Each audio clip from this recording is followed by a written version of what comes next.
Corona পরবর্তী ধাক্কায় বন্ধের মুখে নবদ্বীপের গেঞ্জি কাপড় শিল্প, তবু আশার আলো দেখছেন শ্রমিকেরা। নবদ্বীপ ব্লকের বিভিন্ন গ্রামে একসময় রমরমিয়ে চলত গেঞ্জি কাপড়ের প্যান্ট ও জাঙ্গিয়া তৈরির ক্ষুদ্র শিল্প, কিন্তু করোনা পরবর্তী সময় সেই শিল্প আজ প্রায় বন্ধের মুখে। তবুও নতুন করে বাজার ঘুরে দাঁড়ানোর আশায় বুক বাঁধছেন শ্রমিক ও কারখানা মালিকেরা। এইখানে কারিগর বসতো, এই জায়গায় মেশিন ফাঁকা পড়ে আছে। এইখানে মেশিন ছিল, দুটো কাটিং হতো, ওইখানটা ফাঁকা পড়ে আছে।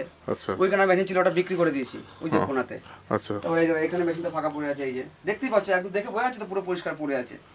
কাজ এখন এইটা এই তিনটে কাজ হয়, ওইটাও ঠিক মতো কাজ হয় না। ওইখানে একটা আছে, ওটা ঠিক মতো কাজ হয় না। এখানে একটা মেশিন ছিল, সেটাও বেঁচে দিয়েছি। ওইখানে একটা ছিল, সেটাও বেঁচে দিয়েছি।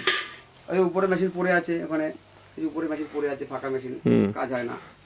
মানে সব সাজানো গোছানো জিনিস পুরো একদম এখন তছনছ হয়ে গেছে।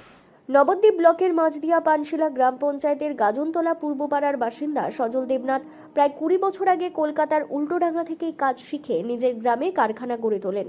ছোট থেকে 10 বছর বয়সী শিশুদের প্যান্ট ও জাঙ্গিয়া তৈরি হতো তার কারখানায়। ধীরে ধীরে এলাকার বহু যুবকই কাজ শিখে ছোট বড় কারখানা তৈরি করেন।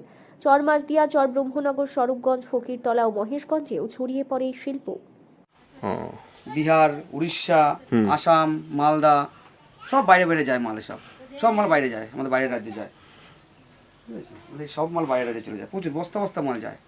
মাল বিক্রি আছে, কিন্তু বিক্রি থাকলে কি করা যাবে, এখন আগের মতো সেই পরিস্থিতি নেই, আর ব্যবসা মতো নষ্ট হয়ে গেছে সব। কিন্তু মাল আগে ভালো বিক্রি ছিল, ফালতু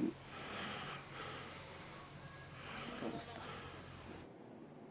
কিন্তু করোনা ও লকডাউনের ধাক্কায় ভেঙে পড়ে গোটা শিল্প ব্যবস্থা। কাজ কমে যাওয়ায় বহু শ্রমিক পরিযায়ী শ্রমিক হিসেবে ভিন রাজ্যে চলে যান। একাধিক কারখানা বন্ধ হয়ে যায়। সজল দেবনাথ জানান, আগে যেখানে খরচের তুলনায় লাভ বেশি ছিল, এখন খরচ বেড়ে লাভ প্রায় তলানিতে ঠেকেছে।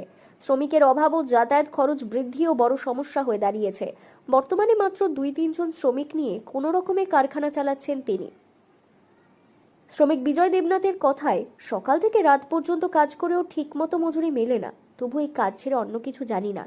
তবে সকলেরই আশা, বাংলায় নতুন সরকার গঠন হয়েছে, এবার আশার আলো দেখছেন পরিযায়ী শ্রমিকরা। পুনরায় ফিরে আসবেন নিজের ঘরে, শিল্প বাড়বে, ব্যবসা বৃদ্ধি পাবে, বাজার পরিস্থিতি আবার স্বাভাবিক হলেই হারিয়ে যেতে বসা শিল্প নতুন করে প্রাণ ফিরে পাবে। নদিয়া থেকে মৈনাক দেবনাথের রিপোর্ট, লোকাল 18 বাংলা।